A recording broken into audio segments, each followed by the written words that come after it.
Welcome back, you filthy exiles. So, with literally early access just around the corner, a number of news outlets and even some platform providers like Steam and now Epic are finally starting to interview the devs and report on Path of Exile 2, because it's pretty much going to be an enormous game. And I just realized my mustache is looking very mustachy for Movember. Anyway, today we're going to look at some of the takes provided by Epic Games, or an article that came out on the Epic Games Store, which was an interview with Path of Exile 2 devs. There's not really much new information, but it's more so around the back end of what their design and their, I guess, philosophy is around Path of Exile 2, which is really interesting, and it's just a genuine take. Also, from what we can take from this article is that Path of Exile 2 will be available on the Epic Games Store as well. So that's the one new bit of information that I do have out of this. But yeah, as far as the read through the article goes, there is very much a player-centric focus for player freedom, and yeah, overall, I'm pretty happy with the comments from the devs, and they're just sort of genuine peeps. In particular, with other games that have recently just come out that are not doing well. I do not suspect that'll be the case with Path of Exile 2, but anyway, let's talk about what they covered off in the article. Okay, so the first comments in the article really focus around Path of Exile 2 and how it'll move in the direction of overcoming some of the limitations that existed for Path of Exile 1. This includes just, general things like support for widescreen monitors, which are being kept in mind when designing the game, as well as the player point of view as well, so how that sort of sits on a widescreen monitor, which was a little awkward for Path of Exile 1 initially. It just wasn't designed for gear at that point. It just wasn't, you didn't have ultra-wide monitors back when Path of Exile 1 came out that were in the mainstream at the time. They were around, but not as popular. But anyway, yeah, it even goes into, the design methodology of keeping in mind how to design a game when couch co-op is coming into question. And definitely Path of Exile 2 is going to be one of the first games that probably successfully pulls out ARPG couch co-op. There was another game called Gauntlet, which was a remake of an old game that sort of did it well, but Path of Exile 2 is on a totally different parallel, even compared to something like that. Additionally, some of the other comments that were provided by Jonathan in the article were around the key focuses for Path of Exile 2 to significantly overhaul and improve on the combat system from Path of Exile 1. So we even noticed this in 3.25 Settlers of Caldor League, even when they started changing numbers, which they said they would never do, but they did do in Path of Exile 1. The combat just felt lackluster. It didn't really keep up to what you would expect of a ARPG in 2025. And so, despite those massive changes that were made, some of the slam skills still feel pretty mediocre, like Ice Crash I was testing just didn't feel very good. And this is where Path of Exile 2 is being redesigned in such a way that combat feels a lot more meaningful. And this is just sort of almost like a point to recap on all the interviews and everything else to date, but they've just made a comment of this in the article, and that is Jonathan's position, which is, redesigning combat and making it a lot more fluid, and adjusting mobility, which funnily enough is the next topic of conversation that they cover off in the article. Okay, so the article then further goes on to explain that the original character rigs in Path of Exile 1 just could not keep up with the demands of Path of Exile 2. Obviously, that's why the decision was made to split the game in two, which meant that the devs have essentially redesigned all the rig systems for all the characters, or the player characters, from scratch to allow a lot more robust level of character movement and detail and nuance into those movements. So Jonathan sort of goes into detail that these changes and redesigns significantly change the feel of the game. And I don't think that's pitched to be a negative, significant sort of change, but a positive. So the game does feel like a new game, and it does feel like it's up to date. I can attest to this, having played it at ExileCon last year. It felt pretty damn good. It was also noted that the article focuses on the changes being particularly significant for close quarter skills. So they're going to feel a lot more zippy and a lot more oomph, like you're going to feel like you're nimble and bashing around enemies when you're playing the monk class. In particular, they made comments around the monk particularly feels good. Now, the comment is that the character classes are a template, which is true, but depending on, I guess, what's in the skill tree and what you get early access to will also probably dictate to how movements work. There are other things which are being added in, which they may comment around, where they leave like ghost specter sort of mirages from the dodge roll, or where the dodge roll can also cast spells with certain configurations as well. And these have been confirmed in both this article and in previous content. Now, the other inclusion is WASD, and what we were just talking about, dodge roll, which was also commented on in the article, and how this will very significantly change the way that players interact with Path of Exile 2 during combat when compared to Path of Exile 1. Obviously, we didn't have dodge roll in Path of Exile 1, so this is a new concept for us, and they do mention later in the article that they did take some Dark Souls sort of elements, and we need to be very careful about the use of the word Dark Souls, but the combat is going to be a lot more tuned to where you can learn telegraph moves of bosses and things like that, which just wasn't a thing in Path of Exile 1. There were certain moves on certain bosses that you'd have to remember to not get one shot on, but for the most, you just went in and blasted the enemy and then walked out the gate and took the loot.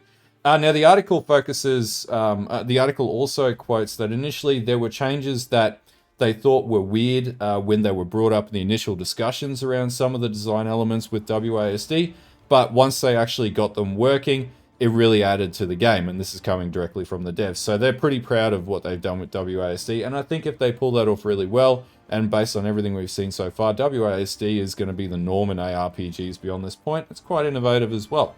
Though it is done on other games and has been done on plenty of other games, I think what's going to happen with Path of Exile 2 is probably going to be a much more robust implementation, and from the onset it's being made for console with this extremely detailed system, and the mechanics like the changes to flasks and things like that we now know of, accommodating for this as well.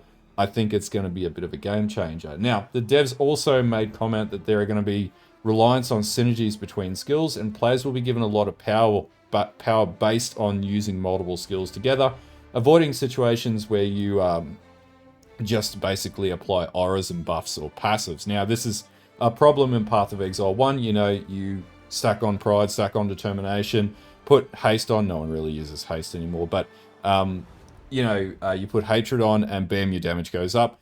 This is not the design methodology that Path of Exile 2 is being approached with. Basically, they further go on to say the goal now will be to find the best combinations of skills to maximize the damage effectiveness against bosses and when clearing packs of enemies. So they basically said certain combinations of skills will entice more damage to be derived when fighting a boss. So you might have the same skills, but how you line them up is more significant. So putting this skill before this skill will be better for a boss, but putting this skill before this skill will be better for clearing packs, is the way that I read that, which was my earlier interpretation of how the game works. So it's a more skill-based game, not just put on auras and put big stat stick DPS dealing weapons into the build. You actually need to play the game a little bit more, and I'm not negative to that because I do sometimes just tune out and half fall asleep when I'm delving, so sort of getting around that's going to be good.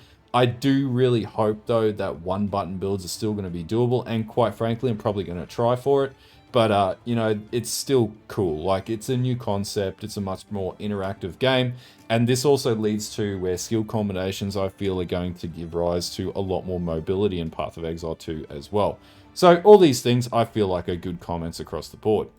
Okay, so the next big one is that they're catering for all players, both new and old, and they made a specific comment in the article around when they did early access, or not early access, closed beta testing, they deliberately split the groups between players who had played Path of Exile before and players who had not, and then assessed both of those groups equally so they could find a strike in between the two of them to find a good balance. Now, they go into the article and basically said that PoE 1 was often a significant learning curve and was likened to learning a whole new language.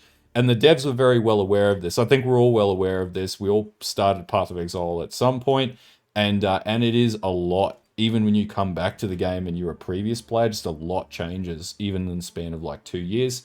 They also note that PoE 2 needed to be able to address the new player learning curve without taking away from the complexity of Path of Exile. So one of the other big things that comes from Path of Exile is while the game is complex, we like that complexity because it gives us the ability to totally tune and gear a character to the way that we play the game. You know, you can play like the same build like 10 different ways to a certain degree. Yeah, you could do armor stacking, do int stacking, you know, you could stack ES and run Ephemeral's Edge, things like that. So they don't want to take away from that complexity, but they needed to find a way to strike a balance to get rid of the learning curve.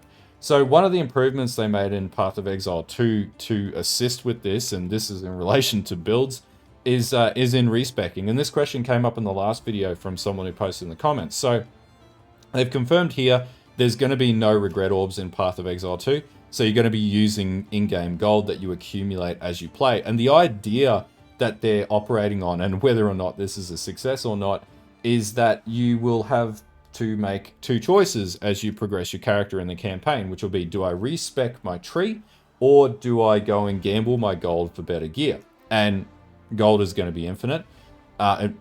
Finite. So you're going to have to earn that gold, and so you may have to go back and refarm areas, and this is the whole, like, it may take 60 hours for the first playthrough concept coming into play. And so basically, you know, we saw this similar mechanic with the inclusion of Faustus in the Settlers of Kalgur League, where, quite frankly, like, he's the best character to go to get early gear now, and the gear that he sort of sets out is pretty fantastic. And if we can take any semblance from that inclusion in Path of Exile 1 and that being in Path of Exile 2, then it's going to be a lot easier to progress the campaign technically without having to go and buy early leveling gear and stuff like that once the market comes on into play.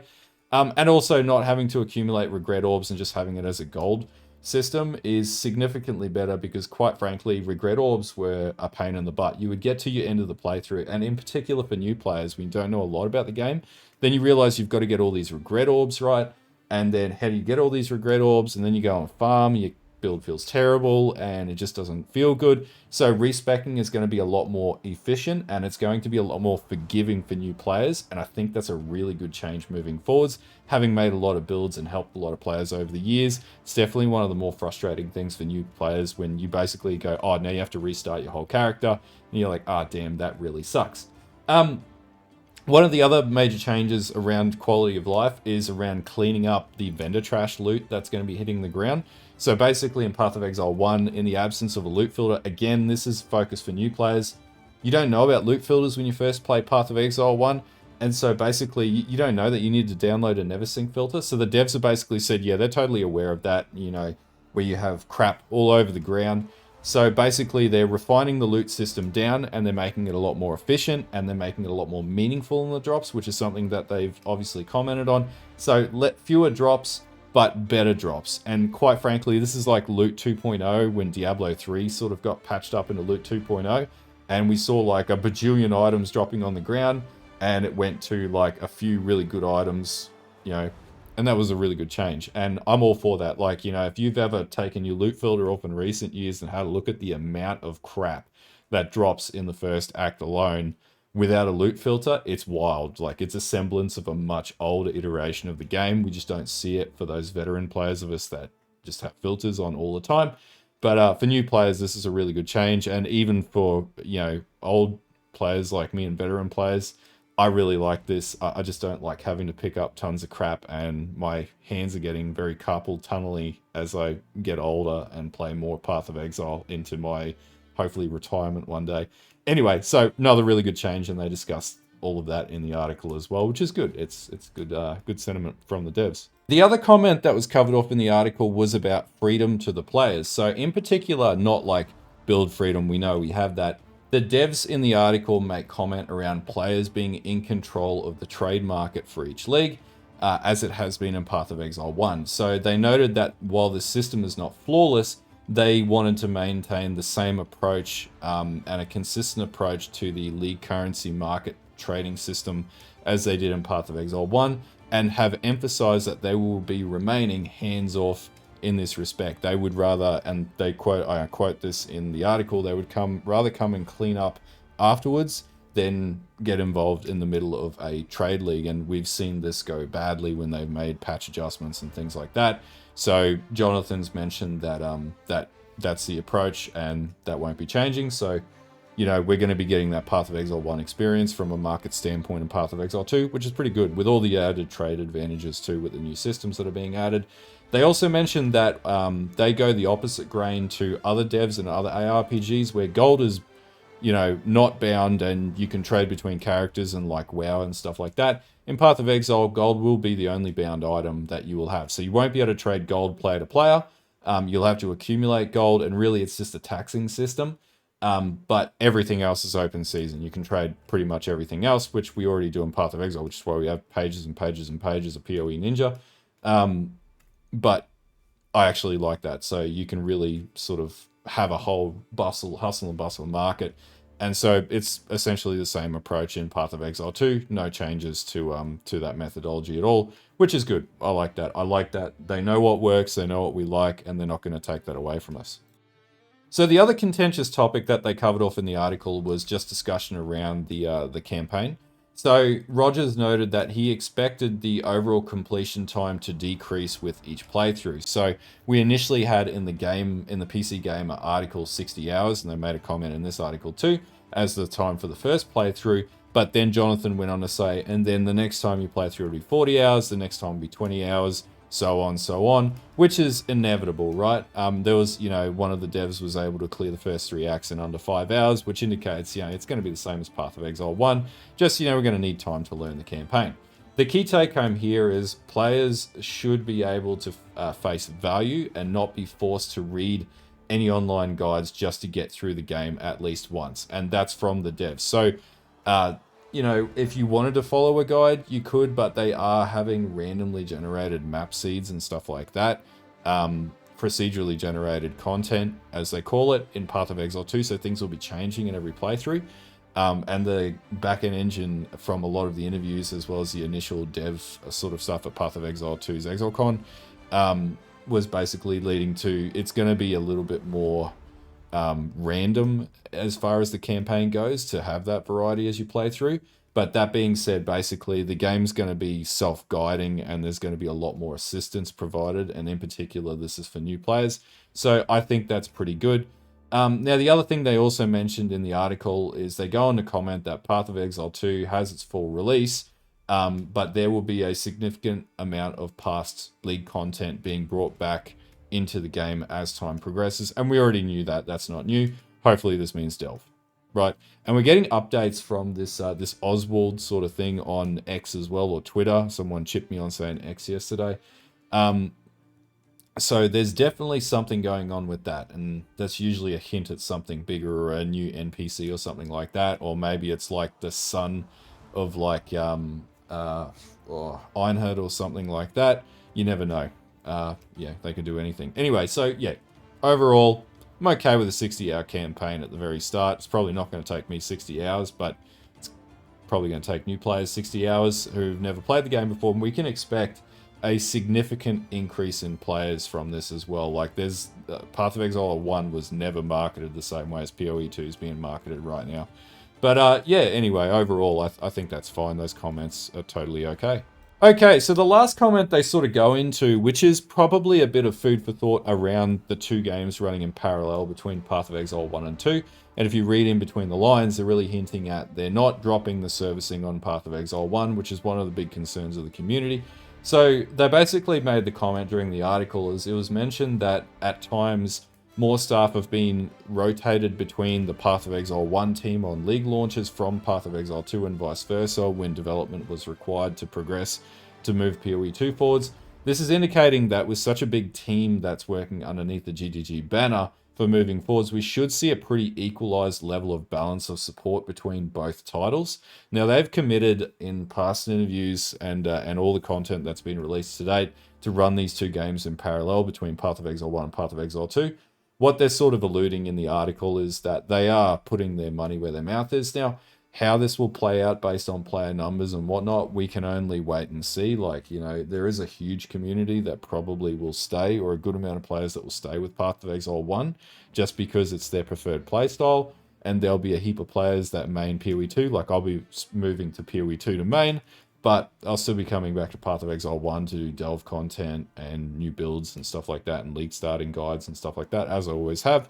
And there's obviously that broken cycle where, you know, you have 2 months of one league and, you know, 1 or 2 months of the other league between the two games. So you'll always be playing a Path of Exile, whether it be 1 or 2, so you won't get stale on either game for the 3 or 4 month cycle that the leagues will be going on. So the take home here is that it's good to see that they are committing to the commitment they've made, right? So they did say they were going to run Path of Exile 1 in parallel, and they have been switching up between the dev teams to service both games. Now, without the dedicated like initial development of Path of Exile 2 once the game fully comes out, they're going to have all these additional staff, which between both games you'd expect a pretty significant player base increase in level of serviceability.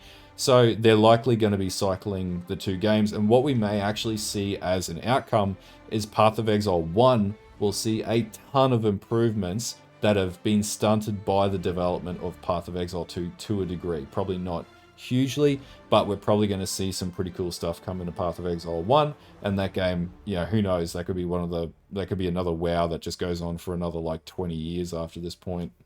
You know, it's anyone's guess. But overall, I think that should give some security to everyone who was thinking, they're just going to forget about Path of Exile 1. I'm pretty certain from this article and everything we've seen to date that they are going to stick to their guns and deliver on servicing both games equally. Okay, so one of the other things I noticed in the comments, a lot of people have a bit of unknown, or there's a bit of an unknown about the EA to a degree. So I'll put a link in the description as the PoE2 DB fan site. So basically on the EA launch, there's 3 acts coming out. They've confirmed that. That was in the PC Gamer article as well. 6 characters, so the Warrior, Sorc or Sorceress, Witch, Ranger, Mercenary, and Monk. So unfortunately we won't be getting the Druid or the Templar or anything. I was really keen on the Templar, but I can live with it as long as I get the Warrior. In the fan site, they said 1 Ascendancy per class. I'm going to take this as tentative because I don't know where they confirm that from. But if that's the case, you know, it makes sense that we wouldn't get all the Ascendancies, but, you know, it would have been nice to get 3, but I guess I understand. It's an EA, right? So, you know, you take it in your stride. I'm happy with 1 Ascendancy, and we don't even know. We're likely going to get, like, a Necromancer with the Witch, or maybe not. It could be a Warlock based on the character art that was given out in the PC Gamer article. So there's also said 30 maps. So I don't know what this means, and this is one that I've had plenty of discussions with people about on stream and whatnot. It sort of indicates to me that they're going to do the 3 acts, and then the PC Gamer article, they alluded to there being an end game after 3 acts. So I'm going to assume that there's like a cut down version of the end game with 30 maps, so you can test it so they can trial that out. And they made comments in the PC Gamer article about reaching an almost end game build. I don't believe that, but anyway, you know, we'll see what that looks like. The other thing is we don't know if they are going to cap the level on the characters as well, or if the level climb is just going to be very steep at a certain point. There could be someone who hits level 100 in the EA. Who knows? Anyone who does that, they're a freaking madman. But knowing the Path of Exile 1 community, there's going to be one. If it's possible, there's going to be at least one person that'll do it. They also mentioned, or it's also been mentioned, about 150 to 200 skill gems, so we're not going to get every skill gem initially. And for those who don't know, we haven't had it confirmed yet what the pricing will be to get into the EA, but it is a paid access, but it's similar to the original beta, open beta for Path of Exile 1 or closed beta. It was like $30. I remember I bought the $30 key. So it's not very expensive. I don't think it's going to be like $100 EA or what. I'll fall on that sword now if I'm wrong, but I don't believe it'll be like a $30 EA or anything like that. We haven't had confirmation if your MTX is going to carry into the EA, but I think it will based on the delay for the 3 weeks. That was, you know, the whole thing that happened in the last 2 weeks. So those are some of the factorial tidbits about the early access that you should know. Like, you know, if you didn't know that, there you go. Broke that down for you. But yeah, anyway, if you like this type of video, I'm going to keep the foot on the pedal for Path of Exile 2. I'm not stopping anytime soon. We're getting close to Christmas, and I've got a week off for Path of Exile now. I had to trade 2 weeks for 1 week, but I'll take that because I'm keen for Path of Exile 2, and I'm keen to do videos and content for it too. Anyway, if you like this video, don't forget to like and sub to the channel, the Twitch, which I'll be streaming on a little bit later after the gym, and also the X, or the Twitter, as people like to remind me, they still call it that. But anyway, I'll see you guys later and have a good one.